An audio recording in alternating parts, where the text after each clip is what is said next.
Graça e paz, irmãos. Amém? Muito bom, né, estarmos aqui outra vez para estudarmos a Bíblia Sagrada. Hoje, o capítulo 7 de Josué. Capítulo 7 de Josué vai trazer para nós esses dois assuntos, o pecado de Acã e a derrota em Ai. Obrigadão, Marcão. Amém? Todos encontraram aí? Diz assim, Josué 7, os filhos de Israel, porém, foram infiéis no tocante às coisas condenadas. Acã, filho de Carmi, filho de Zabdi, filho de Zerá, da tribo de Judá, tomou das coisas condenadas. Assim a ira do Senhor se acendeu contra os filhos de Israel. Ora, enviou Josué de Jericó alguns homens a Ai, que está junto de Bet-Aven, ao oriente de Betel, e lhe disse: subi e espiai a terra. Então subiram aqueles homens e espiaram a Ai. Quando voltaram a Josué, lhes disseram: não suba todo o povo, subam uns 2 ou 3 mil homens para ferir Ai. Não canses ali todo o povo, porque há poucos habitantes. Assim subiram do povo para lá uns 3 mil homens, os quais fugiram diante dos homens de Ai, que feriram deles uns 36. Perseguiram-nos desde a porta até Sebarim e os derrotaram da descida. E o coração do povo se desanimou e se tornou como água. Então Josué rasgou as suas vestes e se prostrou com o rosto em terra perante a arca do Senhor até a tarde. As autoridades de Israel fizeram o mesmo e deitaram pó sobre as suas cabeças. Disse Josué: ah, Senhor Deus, por que fizeste este povo atravessar o Jordão para nos entregares nas mãos dos amorreus, para nos fazeres perecer? Quem dera nos tivéssemos contentado em ficar do outro lado do Jordão. Ah, Senhor, que direi? Ora, Israel virou as costas diante dos seus inimigos. Ouvindo isso, os cananeus e todos os moradores da terra nos cercarão e exterminarão o nosso nome da terra. Então o que farás ao teu grande nome? Disse o Senhor a Josué: levanta-te, porque estás prostrado. Israel pecou, violou a minha aliança, que lhes tinha ordenado, tomaram das coisas condenadas, furtaram e mentiram, e até debaixo da sua bagagem as puseram, pelo que os filhos de Israel não puderam subsistir perante os seus inimigos. Viraram as costas diante deles, porque Israel se fez condenado. Então não serei convosco, se não eliminardes do vosso meio a coisa roubada. Levanta-te, santifica o povo e dize: santificai-vos para amanhã, pois assim diz o Senhor, o Deus de Israel: coisas condenadas há no meio de ti, ó Israel. Não poderás resistir aos teus inimigos, enquanto não te tirares do teu meio as coisas condenadas. Amanhã vos chegareis segundo as vossas tribos. A tribo que o Senhor indicar-se chegará por famílias. A família que o Senhor indicar-se chegará por casas. E a casa que o Senhor indicar-se chegará um homem de cada vez. Aquele que for achado com a coisa condenada será queimado no fogo, ele e tudo o que tiver. Violou a aliança do Senhor e fez loucura em Israel. Então Josué se levantou de madrugada e fez chegar Israel segundo as suas tribos, e foi indicada por sorte a tribo de Judá. Fazendo chegar a tribo de Judá, foi escolhida a família dos Zeraitas. Fazendo chegar a família dos Zeraitas, um homem de cada vez, foi escolhido Zabdi. Fazendo vir à frente a família de Zabdi, um homem de cada vez, foi indicado Acã, filho de Carmi, filho de Zabdi, filho de Zerá, da tribo de Judá. Então disse Josué a Acã: filho meu, dá-me, peço-te, glória ao Senhor, o Deus de Israel, e faze confissão perante ele. Declara-me agora o que fizestes, não o ocultes. Respondeu Acã a Josué: verdadeiramente pequei contra o Senhor, o Deus de Israel. Eis o que fiz. Quando vi entre os despojos uma boa capa babilônica, 200 ciclos de prata e uma barra de ouro de 50 ciclos, cobicei-os e peguei-os. Estão escondidos na terra, no meio da minha tenda, e a prata debaixo da capa. Então Josué enviou mensageiros que foram correndo à tenda, e realmente tudo estava escondido na sua tenda, e a prata debaixo da capa. Tomaram aquelas coisas do meio da tenda e as trouxeram a Josué e a todos os filhos de Israel, e as puseram perante o Senhor. Então Josué e todo Israel com ele pegaram Acã, filho de Zerá, e a prata, e a capa, e a barra de ouro, e seus filhos e suas filhas, e seus bois, e seus jumentos, suas ovelhas, e sua tenda, e tudo o que tinha, e levaram-nos ao vale de Acor. Disse Josué: porque nos perturbastes, hoje o Senhor te perturbará. Então todo Israel apedrejou, e depois de apedrejá-los, queimaram-nos a fogo. Levantaram sobre ele um grande monte de pedras, que permanece até o dia de hoje. Assim, o Senhor se apartou do ardor da sua ira, por isso se chama aquele lugar o Vale de Acor, até o dia de hoje. Amém? Deus, obrigado, Senhor, pela leitura da tua palavra. Obrigado pelo esse privilégio lindo e maravilhoso de nos reunirmos, e nós contamos com a ajuda do teu Espírito Santo, Senhor. Sem ele, nada podemos fazer. Obrigado mais uma vez, nós te agradecemos em nome do Senhor Jesus Cristo. Amém. Pode sentar, irmãos. Esse capítulo traz esses dois assuntos, que é o pecado de Acã e a derrota que eles tiveram num lugar chamado Ai. É bem verdade que a derrota foi em função do pecado, por isso, na verdade, é um assunto só, e eles entrelaçados, né? Mas quem leu o texto conosco, viu que na semana passada, no capítulo 6, Israel, na leitura passada, né, do capítulo 6, Israel foi vitorioso quando estavam com o desafio de passar pelas muralhas de Jericó. Israel viu ali Deus dando a vitória a eles, e tão logo eles atravessaram o Jordão, tão logo eles atravessaram as muralhas, surge o primeiro desafio, que é este lugarzinho chamado Ai. E aí a gente nota que Israel dessa vez não tem vitória, né? Israel é derrotado, e o fato de Israel ser derrotado tão logo foram vitoriosos, é que nos chama a atenção, irmão. Mais uma vez o povo de Israel se mostra fraco e tendencioso ao pecado. Claro que a Bíblia vai dizer lá no Velho Testamento, lá em Gênesis, que o coração do homem é mau desde a sua meninice. Então nosso coração é mau, é tendencioso para o pecado, tá? Então Israel sofre sua primeira derrota logo depois de ter vencido Jericó, mas ele sofre essa derrota pelo pecado. Mas um outro detalhe que eu vi é que também a estimativa dos espias foi errada quanto ao número de soldados que eles deveriam ir. Por quê? Porque, na verdade, nós vamos encontrar aqui, nesses primeiros versículos, primeiro o versículo 1 falando já da derrota. Mas aí depois o versículo 2 vai entrar contando um detalhe, que Josué mandou espias até a terra de Ai, e eles observaram a terra. E no versículo 3 vai dizer que eles falaram assim: subam uns 2 ou 3 mil homens para ferir Ai, não canseis ali todo o povo, porque há poucos habitantes na cidade. Presta atenção, versículo 3, os homens que espiaram voltaram dizendo que tem poucos habitantes na cidade. Mas se você notar depois, mais para frente, não é o nosso capítulo hoje, capítulo 8, versículo 25, quando Deus então perdoou o pecado deles e mandou que eles fossem enfrentar aquele povo de Ai, o versículo 25 diz para nós que os que morreram naquele dia, assim homens como mulheres, foram 12 mil, todos os moradores de Ai.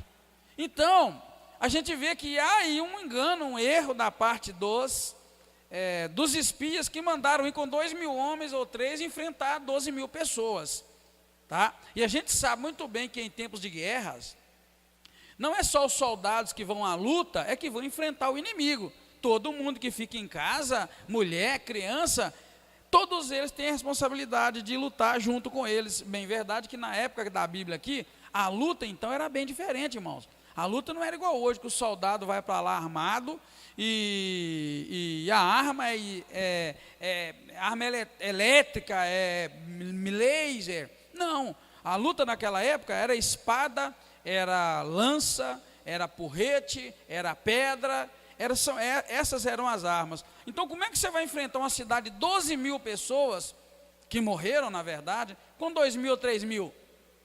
Então a gente vê que há aqui um detalhezinho, tá? Foram derrotados pelo pecado e também por uma estimativa errada dos espias. Para vocês terem uma ideia, Josué manda 3 mil homens para lá, diz o versículo 4, assim subiram do povo uns 3 mil homens. E quando morreu 36 só, versículo 5, o povo já fugiu de medo, tamanha desproporcionalidade. Eles mandam 3 mil para uma cidade de 12 mil pessoas. Mas quando começa a guerra e dos 3 mil morre 36, o povo de Israel já fica com medo e foge. Olha a desproporcionalidade. Você com 3 mil homens perder 36, o que você vai pensar? Já perdi a guerra? Para e pensa pela matemática, pelo cálculo. Mas você vê que o versículo 4 diz que eles subiram uns 3 mil homens, os quais fugiram diante dos homens de Ai. Feriram deles uns 36 e os perseguiram e eles saíram correndo. Então a gente vê aqui, irmãos, que o pecado, ele é terrível. O pecado, ele cria uma situação de derrota muito grande na nossa vida e no nosso meio, tá? Um detalhe importante aqui para nós, lá na frente eu coloco, é que o pecado de um homem só, chamado Acã, trouxe desgraça e destruição para a casa dele inteira, para a família dele toda, e também para o grupo todo que era Israel. Por isso que a gente tem que tomar cuidado com o nosso pecado. Às vezes a gente pensa que o nosso pecado vai atingir só nós. Não. O nosso pecado, ele implica em derrota para nós e derrota para a nossa descendência, para as pessoas que nos rodeiam, tá bom, irmãos? Então isso é muito sério a gente pensar assim. Aí um detalhe importante que eu vi é que eu notei uma decepção muito grande de Josué por causa dessa derrota. A partir do versículo 6, nós encontramos que então Josué rasgou as suas vestes, se prostrou com o rosto em terra diante do Senhor, e ali ele começou, as autoridades também fizeram a mesma coisa, e Josué começou a clamar ao Senhor: Deus, por que o Senhor fez isso? Por que o Senhor nos fez atravessar o Jordão, para nos entregar na mão desse povo?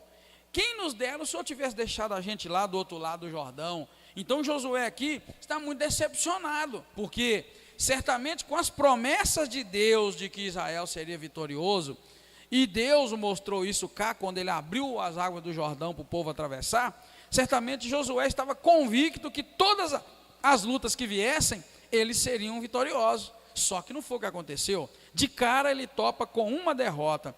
Então quando ele começa a reclamar aqui, a gente vê que Josué tem uma preocupação muito grande com o resultado da vergonha da derrota para o nome de Deus, tá bom? Olha bem, você vê isso, né? Que ele se decepciona com a derrota, por consequência do pecado, né, deles, e também pelo fato das consequências ao nome de Deus que essa vergonha iria trazer, tá? Ou seja, a derrota ia trazer uma vergonha muito grande para o nome de Deus. Olha bem como é que ele chega a dizer, verso 7, Senhor, por que nos fizeste isto? Verso 8, Senhor, o que eu direi? Ora, Israel virou as costas diante do inimigo. Verso 9, ouvindo isso os cananeus e todos os moradores da terra nos cercarão e exterminarão nosso nome da terra. Aí o verso termina assim, então, que farás ao teu grande nome?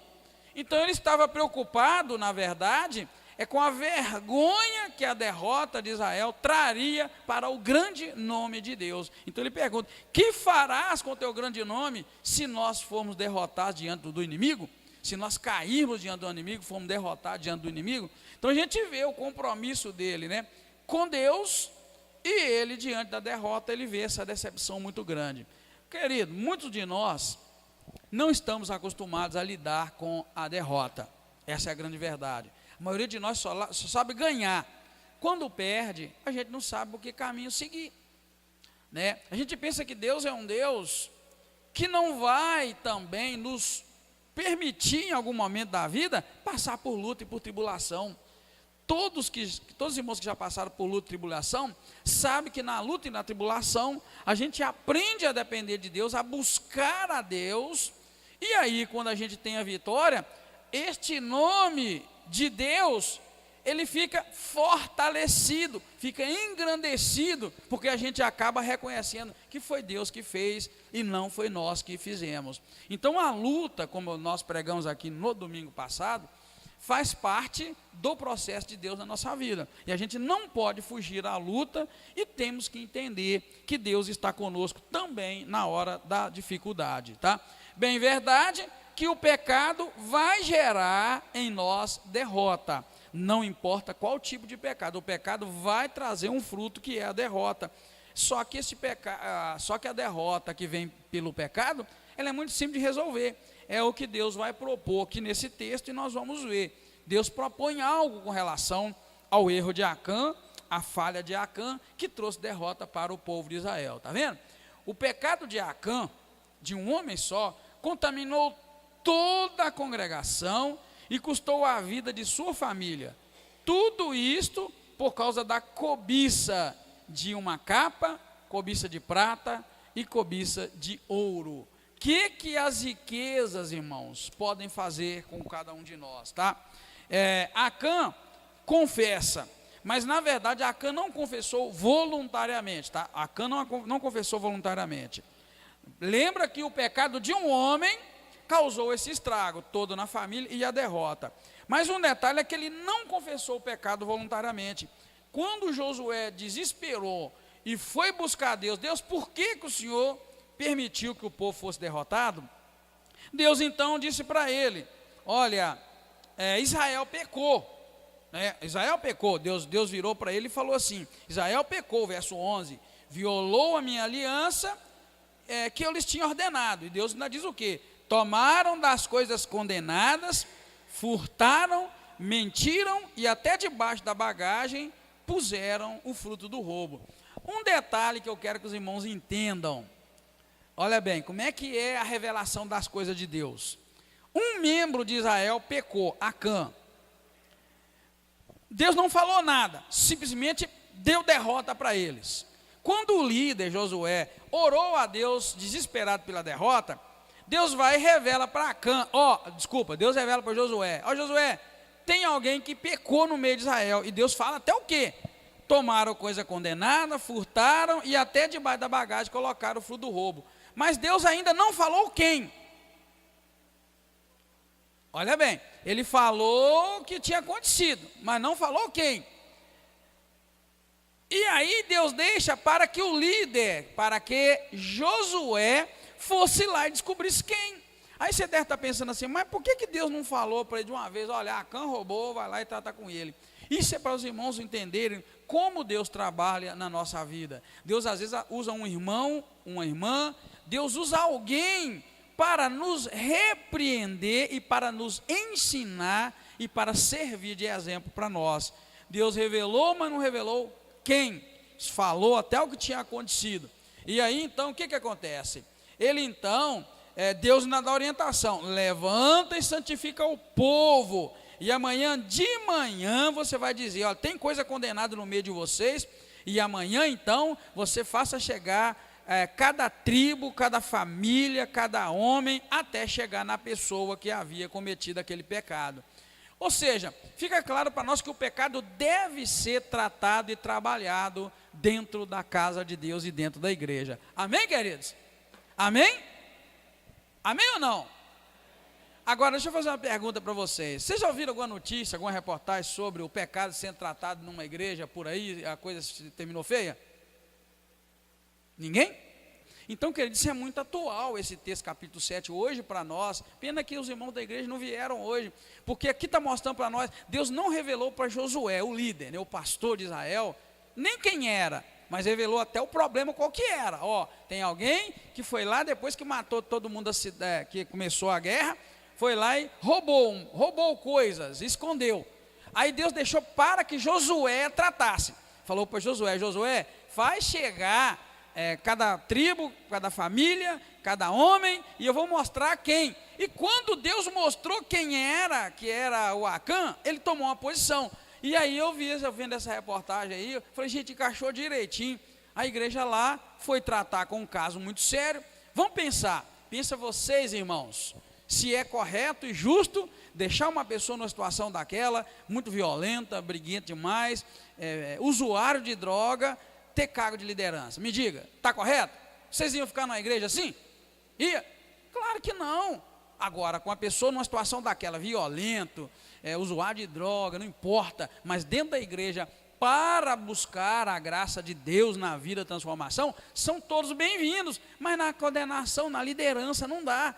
E aí aquilo me chamou a atenção, porque Deus compartilha da sua obra e da sua tarefa com os homens, com as igrejas, assim como foi com Josué, né? Para que o caso seja tratado, tá, queridos? Para a gente entender que Deus compartilha, e o papel da igreja, não só da igreja, o papel de cada crente, seu papel, o meu papel, é ajudar aquele homem, aquela mulher, aquela pessoa que está com dificuldade na vida espiritual. Agora, o resultado disso só Deus vai poder falar para nós, tá, irmão? Só Deus.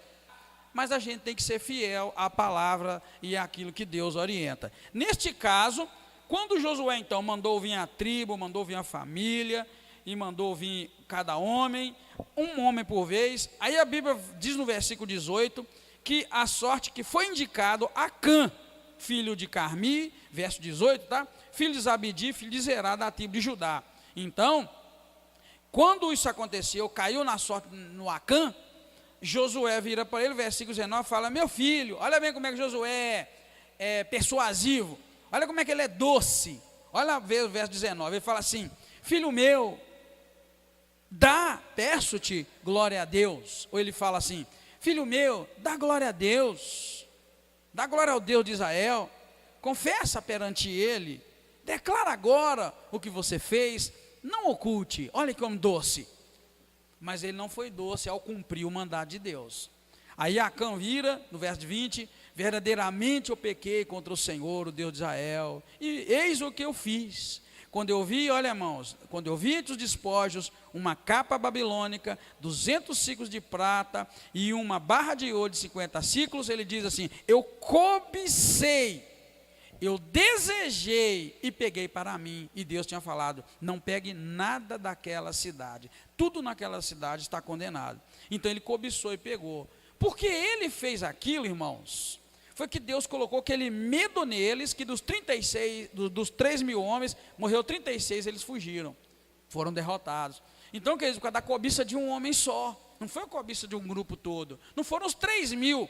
Se a Bíblia relata que dos 3.000, um homem só que fez essa besteira, quer dizer que 2.999 foram fiéis a Deus, mas um pecou, e por causa daquele um, Deus deu derrota para o grupo inteiro. Então a gente precisa muito buscar a graça de Deus enquanto igreja, para que de todos nós, homens e mulheres dessa igreja, não haja ninguém que esteja entregue ao pecado, porque o pecado de um de nós prejudica o grupo todo de andar. Essa é a grande verdade, tá bom? Na verdade, certamente seria mais fácil fazer igual o time de futebol. Quando o time de futebol está jogando e os 11 jogadores são ruins e não ganha nada, o que eles fazem? Quem que eles mandam embora? Quem? O técnico. O time não faz nada em campo, joga fora. Tem time que tem campeonato que o time tem 2, 3, 4 técnicos num campeonato só. O time não joga nada, vai embora o técnico. Então tem técnico que pega o time na beira do desespero, ele perdeu uma, já manda ele embora e põe outro. Querido, tinha que trocar o time inteiro, tinha que começar a olhar quem é ruim ali e manda embora. Seria o caso, tá? A nossa tendência é culpar o líder. A igreja vai ruim, o líder que está ruim, né? Tal ambiente está ruim, é o líder. Hoje nós vivemos uma situação que a gente só culpa os políticos, mas eles são a minoria. Quantos políticos nós temos e quantos cidadãos brasileiros nós temos? Nós temos o poder do voto na mão, amém, queridos? Se esse homem não der certo, o que nós vamos fazer? Tira ele, põe outro. Mas não vamos ser enganados mais. Então, queridos, o que eu quero dizer para vocês aqui é só um detalhe. a nossa tendência é culpar o líder está ruim, nossa tendência é culpar o patrão está ruim, mas será que o patrão está ruim ou nós é que não estamos produzindo? Então, nesse caso, a gente vê que 2.999 foram fiéis. Um homem chamado Acã foi infiel, e Deus puniu Israel inteiro por causa de um homem. Então, nós como igreja, temos que começar a andar mais como se fosse um só, e pensando, eu não posso pecar, porque se eu pecar, eu prejudico o meu grupo, eu prejudico a minha igreja. Eu não posso pecar, porque aí eu prejudico o nome do Senhor. E aí cada um de nós carrega essa responsabilidade e vai caminhar cheio da graça de Deus, e nós vamos ser uma igreja abençoada. Às vezes a gente fica assim, ninguém está aceitando Jesus na igreja, mas por que será? Pecado, querido, escondido. Está acontecendo, não está acontecendo na igreja, porque será? Pecado escondido. Vamos orar, né, irmãos? Vamos buscar a graça de Deus, amém, queridos? Santificar a vida, cada um de nós, clamar, porque o exemplo que nós temos desse texto é que, na verdade, o pecado de uma pessoa atrapalha um grupo inteiro, e a gente precisa muito da graça de Deus. Cobiça, tá? Guarda essa palavra. Esse homem cobiçou capa, prata e ouro, e depois ele tomou aquilo para ele, e aquilo causou um efeito desastroso dentro de um povo inteiro, dentro de Israel inteiro. Então nós podemos concluir o que, irmãos? Que a fé de um grupo pode ser comprometida por causa do pecado de apenas uma pessoa. Por isso, pois o pecado, como fermento, contamina tudo, pondo em risco as promessas de Deus de vitória para nossas vidas. Mas a confissão, o tratamento e o abandono do pecado trazem de volta a vitória de Deus para nós. A gente tem que entender isso, tá?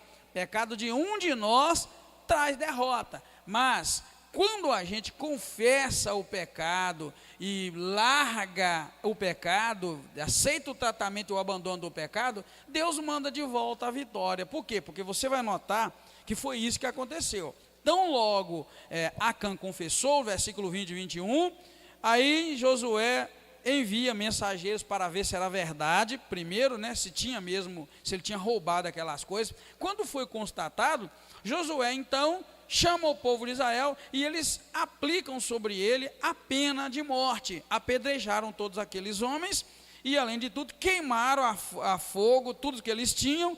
E a Bíblia diz no versículo 26 que assim se apartou do ardor, Deus se apartou do ardor da sua ira, por isso chama-se aquele lugar Arcor até o dia de hoje. Verso 26 vai dizer que depois que Acã confessou e ele foi punido pelo pecado, Deus tirou o ardor da ira dele de Israel. Aí sim vai cair no capítulo 8, nós não vamos ver hoje, né? Mas aí nós vamos ver que em seguida Deus vai então, depois que Deus tira a ira dele sobre o povo de Israel, Deus vai mandar que o povo siga em frente, eles vão seguir e vão ser vitoriosos, vão vencer aquela cidade, vai guerrear contra ela e vai ser vitoriosa. Amém, queridos? Mas aí a gente precisa aprender com essas lições, tá? E tomar muito cuidado, porque a fé de um grupo todo pode ser comprometida por causa de um pecado de uma só pessoa, porque nós somos um corpo. E um corpo, quando uma parte mínima desse corpo é machucada, é ferida, seja lá um dedo, o corpo inteiro sente. Não é assim, queridos? Quando um dedo está machucado, o corpo todo sente. Quando uma pequena parte de nós está ferida, o corpo sente. Então assim também é a igreja do Senhor. Uma única pessoa ferida, sofrendo, o corpo inteiro deve sofrer. A lição para nós ali vai deixar claro, irmãos, o seguinte, que a gente precisa ter mais um pouco a visão de grupo e não a visão de indivíduo. Muitos de nós pensam só em si. Então a gente preocupa só conosco e não nos preocupamos com a vida espiritual do outro. A gente precisa preocupar, sabe? Temos que saber o que está acontecendo com o irmão que a gente não vê. Aquele irmão está ferido, aquele irmão está machucado, aquela irmã está em pecado. A gente precisa ter mais visão de grupo. A gente tem muita visão de eu, por exemplo. Eu estou bem, não importa o resto, né? Eu estou em saúde, não importa o resto. Eu estou feliz, não importa os outros. E na verdade a gente nota que Deus não trabalha só com um indivíduo, mas ele forma um grupo de pessoas iguais. Assim vai ser o céu. Essa é a grande verdade. O céu, o lugar das moradas que o Senhor foi preparar para nós, ele foi preparar por um grupo específico de pessoas iguais, semelhantes. Tanto que quando Deus criou o homem lá no jardim do Éden, a palavra vai registrar, Deus diz: façamos o homem à nossa imagem, à nossa semelhança. Então Deus nos fez parecidos com Ele, de alguma maneira iguais a Ele. E Ele vai trabalhar o tempo todo formando um grupo igual. Hoje nós temos um racha muito grande. Hoje a igreja para todo lado, cada uma de um jeito, e cada um formando pessoas de um jeito. Quando na verdade a gente deveria forçar a pessoa a gente deveria formar pessoas de um jeito só, né? Deveríamos formar pessoas de um jeito só. Qual jeito? O jeito que vai para o céu, o jeito que vai morar na eternidade, que vai viver com o Senhor. E esses são os verdadeiros discípulos do Senhor. Às vezes nós criamos discípulos de nós mesmos, criamos seguidores nossos, mas não criamos seguidores do Senhor, tá? Então essa visão de grupo a gente tem que ter, porque nós usufruímos os benefícios de um grupo, mas também nós fazemos parte das derrotas e das dores de um grupo, tá bom? Será, irmão, que você sofre o sofrimento de um e de outro? Você consegue sofrer a dor de um outro? Igreja é isto, corpo é isto, é o que as lições de Deus estão nos ensinando e que Israel está ensinando. Então nós não podemos viver isolados como se fosse uma ilha dentro de uma igreja, não funciona. Você não é uma ilha, você faz parte de um grupo, você faz parte de um corpo. A Bíblia vai dizer que a igreja é o corpo de Cristo e que Jesus é a cabeça deste corpo. Então temos que estar ligados a um corpo cuja cabeça é Cristo, isto é a igreja, isto é quem vai para o céu, quem não vai. Então não tem como a gente viver assim, naquela tranquilidade. Olha, tipo, eu faço parte daquela igreja, mas não quero envolvimento. Não dá para ser assim, né? Faço parte daquela igreja, mas não quero me envolver, quero estar na minha, né? Eu quero entrar e sair tranquilo. Não dá para ser assim, porque não é esta a visão que temos de grupo. Você vai sofrer, se um irmão pecar, você vai sofrer as consequências. Se um irmão se santificar, você vai sofrer as consequências. Amém, queridos? Então a gente precisa cuidar um do outro. Tem gente que pensa assim, cada um cuida da sua vida, né? Cada um cuida da sua vida, como é que a frase é? Cada um cuida da sua vida e Deus, como é que é? Esqueci agora, Deus cuida de todos, sei lá como. Cada um para si, Deus para todos, né? Isso não funciona no reino de Deus, né? A gente tem que entender que é assim que funciona. Estou ligado ao meu irmão em Cristo, todos nós estamos ligados, e quando um capenga, né, quando um está com dificuldade para andar, todo o corpo vai encontrar dificuldade para andar. Já viu? Já viu aquela brincadeira de puxar a corda? Quando junta lá 3, 4 de um lado para puxar a corda e 3 do outro, e tem um centro ali, que a pessoa tem que, quem puxar para o outro lado, o lado que for mais forte ganha. É mais ou menos assim, queridos. Nós somos uma família, somos um corpo. A visão de corpo é a visão de reino de Deus. Então, se todos nós puxarmos juntos, vamos vencer todas as hostes malignas do inimigo. Mas se nós puxarmos para um lado e um outro irmão puxar para o outro, nós não vamos andar, nós vamos ficar estagnados. Então, a vida espiritual tem um valor muito grande no nosso andamento enquanto igreja, enquanto servo do Senhor. Porque a fé de um grupo, ela pode ser comprometida por causa do pecado de apenas uma pessoa. Então, aquela ideia que eu não me importo com aquele irmão, é melhor que você mude de ideia. Sabe, irmão, você que vê aquele irmão, aquela irmã no boteco bebendo e deixa para lá, você está fazendo um mal terrível para o corpo. Sabe você que vê aquela pessoa numa prática do pecado e larga aquilo para lá, você não sabe o estrago que você está fazendo para o corpo de Cristo. Ah, pastor, mas eu deixo aquilo para lá, para a liderança, eu deixo para o pastor às vezes não fica nem sabendo. Está vendo, querido? É isso que eu quero dizer. O pecado de Acã derrubou Israel inteiro diante do inimigo. O pecado de um dos nossos irmãos nos prejudica na caminhada. Então, quando você vê o irmão no pecado, a primeira atitude sua é orar pelo irmão, orar pela irmã, e a segunda é chamar um ou dois e ir até essa pessoa e falar do amor de Cristo. Meu irmão, minha irmã, não continua na prática do pecado, você está causando um dano muito grande para a tua vida e para a vida do corpo de Cristo. Eis que estou aqui para te ajudar. E vai ali ler a Bíblia e ora com a pessoa e vamos crer no milagre. Essa ideia de ignorar, irmãos, não é a melhor ideia, e isso na verdade torna-se até um pecado, porque o pecado tem que ser tratado, tem que ser resolvido, porque o pecado gera derrota, compromete, contamina e põe em risco as promessas de vitória de Deus. Por que que contamina, como um fermento, o pecado contamina e põe em risco as promessas de Deus? Porque Deus tinha dito para Israel que ia dar vitória a eles. Deus chegou até dar vitória em Jericó, mas a prova de que o pecado contamina e põe em risco a vitória é que Deus não permitiu que eles fossem vitoriosos logo em seguida. Deu vitória para trás, deu vitória em Jericó, no Jordão, em Jericó, mas não deu vitória em Ai, porque houve pecado de alguém, e o pecado contaminou e Deus não agradou. Quando o pecado é tratado, igual nós vimos aqui, Deus vai falar, pode continuar, que você vai ter vitória. Amém, querido? Então não deixa mais o teu irmão viver no pecado. Você viu que está em pecado? Vai na graça, vai no poder de Deus, vai na palavra, chega lá e fala, querido, estou aqui porque eu amo a obra de Deus, amo a casa de Deus. Você está em pecado, você tem que consertar. Vamos orar junto e amém, glória a Deus. Você não muda a vida de ninguém, mas você tem o papel de levar a palavra.